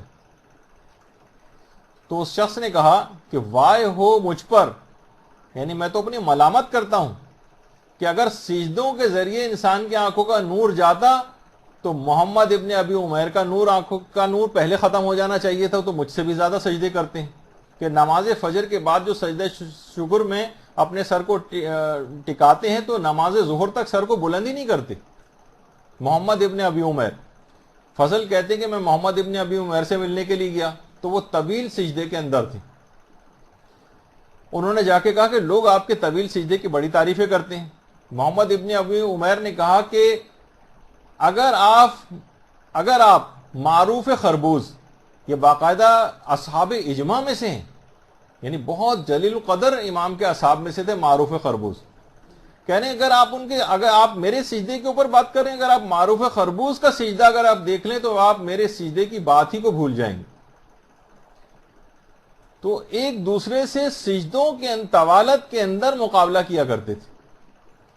اور ایک روایت میں ہے کہ جمیل ابن دراج، ان کے طویل سجدے، خود امام کے اصحاب کے اندر ہی تمام افراد تھے کہ طویل سجدے کے بارے میں جب ان سے پوچھا گیا کہ آپ اتنے طویل سجدے کرتے ہیں، تو انہوں نے کہا کہ لگتا ہے کہ تم نے امام جعفر صادق علیہ السلام کا سجدہ نہیں دیکھا. اللہم صلی علی محمد و علی محمد.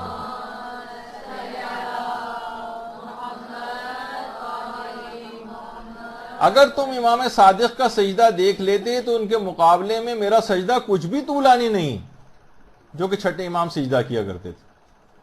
اسی طریقے سے نوف بکالی امیر المومنین کے اصحاب میں شامل ہیں، فرماتے ہیں کہ حضرت امیر المومنین کی جو پیشانی مبارک پہ سجدے کا نشان جو تھا اونٹ کے زانوں پر نشان کی مانند تھا، کثرت سجدہ کی وجہ سے. اتنا بڑا نشان کہ اسی سجدے کی حالت میں امیر المومنین کو ضرب لگی ہے.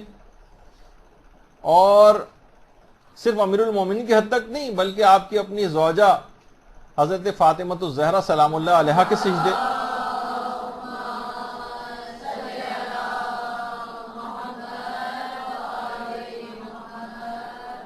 اسی طرح سے امام حسین اسی تیر جسم میں پیوست تھے اور اسی حالت میں سجدہ جو ہے انہوں نے انجام دیا. امام کو بھی دیکھیں شہادت بھی سجدے کی حالت میں. اور اسی طریقے سے اسی کثرت سجدہ کے باعث امام حسین کے جو اپنے لخت جگر تھے جو سید الساجدین کہلائے، اللہم صلی علی محمد و علی محمد.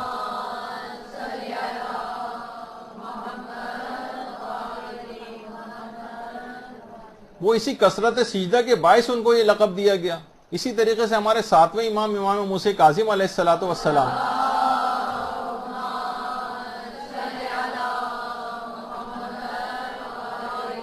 کہ جس زمانے میں بصرہ میں باقاعدہ زندان کے اندر قید تھے تو صبح سے جو سجدے کے اندر سر رکھتے تھے تو ظہر تک سر نہیں اٹھاتے تھے، اور ظہرین کے بعد سے لے کر اور پھر مغربین کی نماز تک سجدے کی حالت میں رہتے تھے، اور شکر کرتے تھے کہ پروردگار تیرا لاکھ لاکھ شکر. اس زندانی پر شکر کرتے تھے قید خانے پہ کہ میں تیری عبادت کے لیے تو نے مجھے کتنی فراغت نصیب فرما دی، اس قید خانے کے اندر مجھے عبادت کے لیے کتنی فراغت ہے، اور میں تیرا شکر گزار ہوں کہ اس قید خانے میں تو نے میرے لیے بہترین فرصت کا اہتمام کیا کہ میں تیری عبادت بجا لا سکتا ہوں. اچھا ہارون جو تھا وہ بہت زیادہ امام کے حالات میں متجسس بھی رہتا تھا، یہ کیا کرتے ہیں قید خانے وغیرہ میں، اور باقاعدہ کبھی کبھار خود آ کر جھانکتا بھی تھا اور امام کو آ کر دیکھتا تھا کیا ہے. تو ایک دفعہ اپنے داروغہ سے کہنے لگا یہ کپڑا سا کون سا ہے جو زمین کے اوپر پڑا رہتا ہے؟ کہا یہ کپڑا نہیں ہے بلکہ موسیٰ ابن جعفر ہیں کہ جو روزانہ طلوع آفتاب سے لے کر اللہم صلی علی محمد وعلی محمد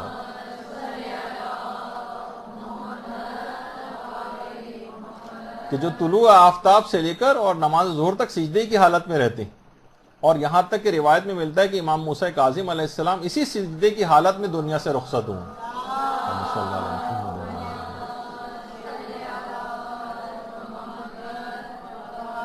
اور باقاعدہ علی ابن مہزیار یہ فرماتے ہیں کہ امام جب تک سجدے کی حالت میں 70,000 مومنین کے لیے دعا نہیں کر لیتے تھے سجدے سے سر نہیں اٹھاتے تھے. 70,000 مومنین کے لیے دعا. تو کثرت سجدہ کی باقاعدہ عادت ڈالیں. گھر میں ایک جائے نماز ہو جو ہر وقت بچھی رہے. سجدے کے لیے کبھی بھی آپ کو یہ نہ ہو کہ طبیعت میں سستی آ جائے، کون جائے نماز کو کھولے جا کر، کون جا کر سجدہ کرے، آتے جاتے کوئی نعمت پروردگار یاد آئے سجدے کے اندر گر جائیں.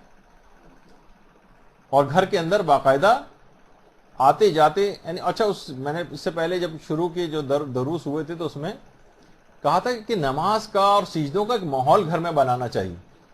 ہم دیکھتے ہیں کہ بہت معمولی سی سجدہ گاہیں ہیں، اس کے اوپر کالی ہوئی جا رہی ہیں، میلی ہوئی جا رہی ہیں، اس پہ سجدہ کرنے کو بھی کسی کا دل نہیں چاہے گا. اسی طریقے سے جو جائے نمازیں ہیں، پھٹی ہوئی جائے نمازیں ہیں، میلی جائے نمازیں، اس کو نرم بنائیں، آرام دہ بنائیں، خوش زیبا بنائیں اس کو، اور اس کے اوپر خوشبو لگائیں. وہیں پر ایک پورا ایک ماحول ہو، قرآن وہیں پر رکھا ہو، دعاؤں کی کتابیں رکھی ہوں، اس کو باقاعدہ کھولنا نہ پڑے، ہر وقت بچھی رہے آپ کے سامنے، تاکہ آپ کا دل چاہے، بچوں کا دل چاہے کہ وہاں جائیں، سجدہ کریں، نمازیں پڑھنے کا ایک شوق بیدار ہو. لیکن ہم عام طور پر نہیں دیکھتے ہیں لپیٹ وپیٹ کے جس طریقے سے جا نمازیں اور جو سجدہ گاہیں ہیں وہ جس طرح سے رکھی جاتی ہیں اس میں اہتمام نہیں کیا جاتا. اس پہ پیسہ خرچ کریں، باقاعدہ سجدہ گاہیں جو وہاں سے کربلا وہاں سے مس شدہ لے کر آئیں، خوشبو لگا کے رکھیں، یعنی دل چاہے ان کے اوپر سجدہ کرنے کو.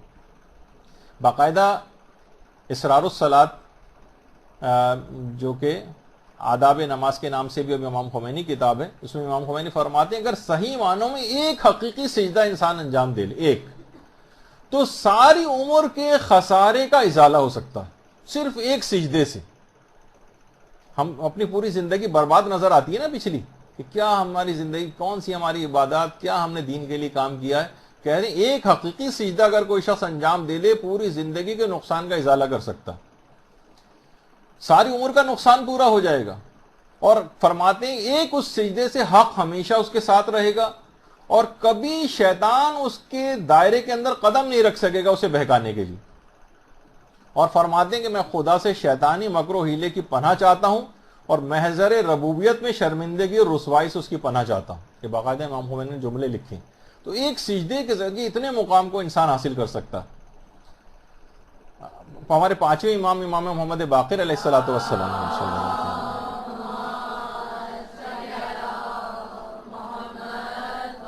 فرماتے تھے کہ میرے والد جب بھی کوئی رحمت ان کے اوپر آتی تھی سجدہ کرتے تھے، کوئی نعمت ملتی تھی سجدہ کرتے تھے، فوراً سجدہ شکر کرتے تھے.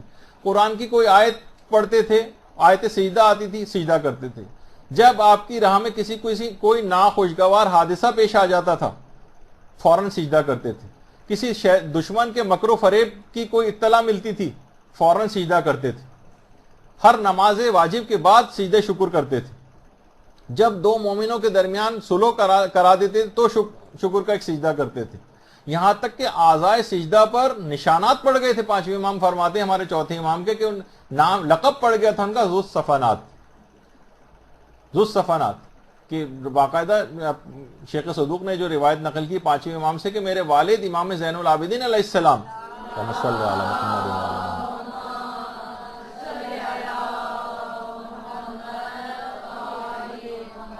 کہ سجدے کے مقامات پر مسلسل سجدے کرنے کی وجہ سے گٹھے پڑ گئے تھے جنہیں آپ سال میں 2 مرتبہ کٹواتے تھے اور ہر مرتبہ 5 مقامات پر بڑھ جاتے تھے. اسی وجہ سے آپ کو ذو الصفنات کہا جاتا.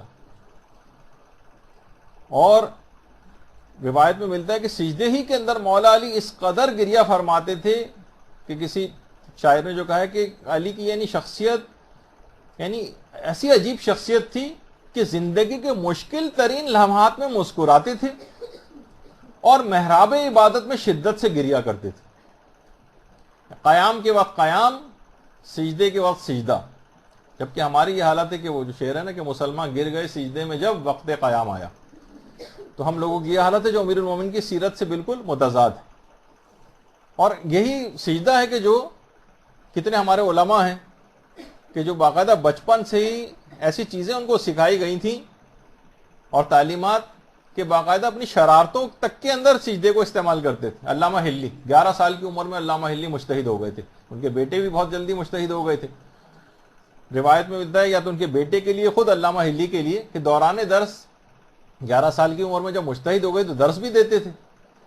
اور بچپنا تو تھا، دوران درس چڑیا آئی اور ممبر کے اس کنارے پر آ کر بیٹھ گئی، تو بچپنے میں درس روک کر اپنا ماما اتار کر چڑیا کے اوپر رکھ دیا اور چڑیا کو پکڑ لیا. لوگ بھی سارے ہنس پڑے. اور جب کبھی بھی شرارت کرتے تھے، بچپنا بھی ہوتا تھا اور باپ ان کے پیچھے بھاگتے تھے پکڑنے کے لیے، فوراً آیت سیدھا تلاوت کر دیتے تھے. باپ کو فوراً واجب ہوتا تھا کہ سیدھے میں چلے جائیں اور خود فرار اختیار کرتے تھے. تو بہرحال تو دیکھیے یہ جو طویل ترین سجدے ہیں یہ انسانوں کی روحانیت کو بڑھانے کے لیے بڑے مفید ہیں اور بڑے مجرب ہیں.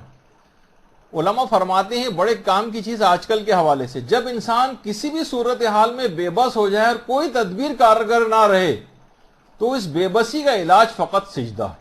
سجدے کے اندر چلا جائے. پروردگار میں تو بے بس ہوں لیکن تیرے کارخانے قدرت میں کوئی بے بسی نہیں، تو اس کا حل نکال سکتا ہے. بڑے سے بڑے مسئلے کا حل نکل سکتا ہے، جس کا کوئی حل نہ نکل رہا ہو سجدے میں چلے جائیے اور سجدے میں جا کر پروردگار سے دعا کریں، پروردگار اس دعا کو قبول کرے گا. روایت میں ملتا ہے کہ باقاعدہ پیغمبر اسلام کی سیرت بھی تھی کہ اللہم صلی علی محمد و علی محمد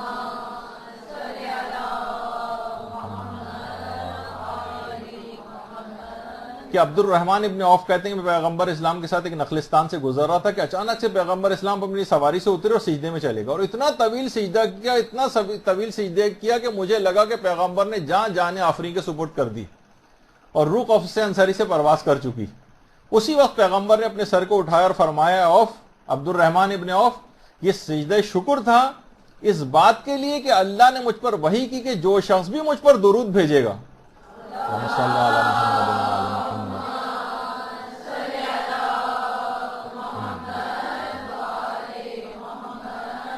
اللہ فرماتا ہے کہ وہ خود اس شخص کے اوپر درود بھیجے گا. اللہم صلی علی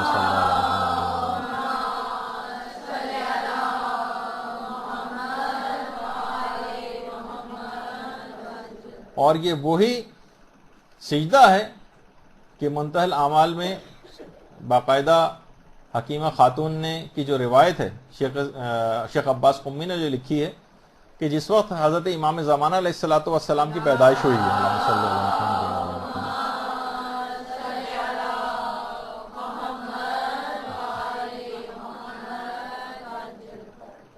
حضرت حکیمہ خاتون فرماتی ہیں کہ نرجس خاتون کا چہرہ نور میں ڈوبا ہوا تھا اور ایک عظیم الشان مولود سجدے کی حالت میں گھٹنوں کو زمین پر ٹکائے انگشت شہادت کو آسمان کی طرف بلند کیے ہوئے تھا اور خدا کی وحدانیت، رسول کی رسالت اور ائمہ کے نام لے لے کر ان کی امامت کی گواہی کو دے رہا تھا. اور پھر سجدے سے سر اٹھانے کے بعد امام زمانہ علیہ السلام نے پیدائش کے بعد سجدے سر اٹھانے کے بعد اللہم صلی علی محمد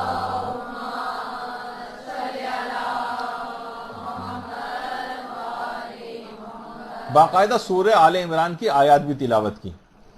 تو انسان سجدہ کر کے فرشتوں کی صف میں جا کھڑا ہوتا ہے اور سجدے سے انکار کر کے شیطان کی صف میں آ جاتا ہے. اور یہی وجہ ہے کہ آیت اللہ کشمیری جو بڑے عرفا میں جن کا شمار ہوتا ہے فرماتے ہیں شیطان کو بھگانے کا جو مجرب ترین عمل ہے وہ طویل سجدے سے بڑھ کر کوئی بھی نہیں.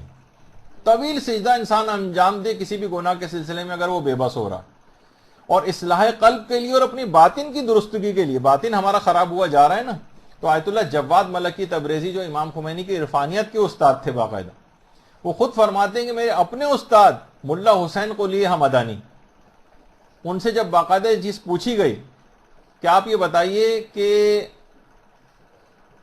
کس طریقے سے ہم اپنے باطن کو درست کر سکتے ہیں اور اپنی قلب کی اصلاح کر سکتے ہیں، تو فرماتے تھے کہ ایک طولانی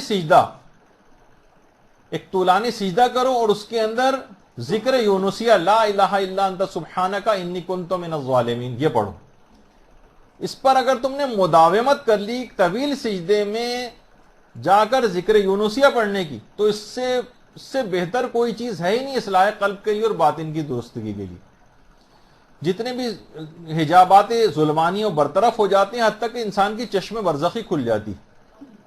جواد ملکی تبریزی فرماتے کہ میں نے عرفا کو 1 گھنٹے طویل سجدے کی حالت میں دیکھا، اور خود فرماتے تھے کہ اگر کوشش کر کے 45 منٹ ورنہ 15 منٹ کا بھی اگر طویل سجدہ انسان کوشش کر کے انجام دے لے اور آہستہ آہستہ اپنی اس کیفیت کو بڑھائے تو بہت بڑے بڑے روحانی مقامات کو حاصل کر سکتا ہے.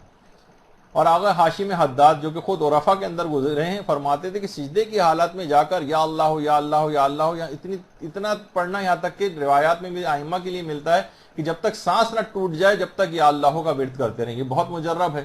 اسی طریقے سے یا رب یا رب یا رب کا ورد سجدے کے اندر، تو یہ روح کو قوی کرنے کے لیے گناہوں کے مقابلے میں بڑا مجرب عمل.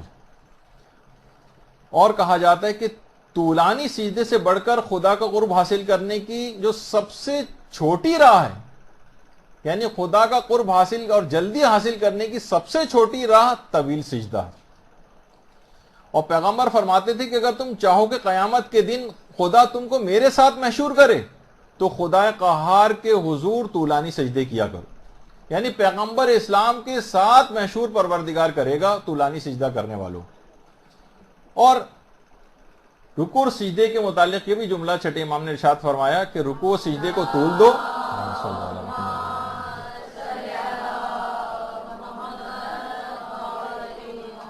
کہ جب بھی تم میں سے کوئی رکوع اور سجدے کو طول دیتا ہے تو شیطان چیختا کہ وائے ہو مجھ پر، اس بندے نے تو خدا کی اطاعت کی اور میں نے اس کی نافرمانی کی، اس نے سجدہ کیا اور میں نے سجدے سے انکار کیا. تو شیطان کو یہ عمل شدید تکلیف پہنچاتا ہے. تو گھروں کے اندر کوشش کریں کہ اس قسم کی جانماز ہر وقت بچھی رہے کہ جہاں آپ کو بار بار سجدہ کرنے کی توفیق پروردگار آپ کو دی. اور طولانی سجدے کی بڑی تاکید آئی ہے. طولانی سجدہ اس کو جیسے کہ ہم نے پہلی نشست میں عرض کیا تھا کہ جو چیز آپ سنیں اس کے اوپر اسی دن سے جا کر عمل شروع کر دیں تو پھر آپ کو بہت زیادہ فائدہ وہ چیز پہنچائے گی. اور کتنے فائدے آج آپ نے سن لی، اتنے فائدے سننے کے بعد بھی آج ہی اگر جو جوش پیدا ہو اور آج سے ہی کام شروع نہیں ہوا تو چند دنوں بعد تو اور وہ جوش بھی ٹھنڈا پڑ جائے گا اور بھول جائیں گے کب اس کام کو شروع کریں گی. تو سجدے کا ایک ہلکا سا ایک تعارف ہم نے اس میں کرایا. انشاءاللہ اگلی نشست سے سجدے کے فقہی مسئلے اور دیگر باتوں کی طرف گفتگو مزید آگے جاری رہی. وصلی اللہ علی محمد وآلہ الطیبین الطاہرین. يا مولا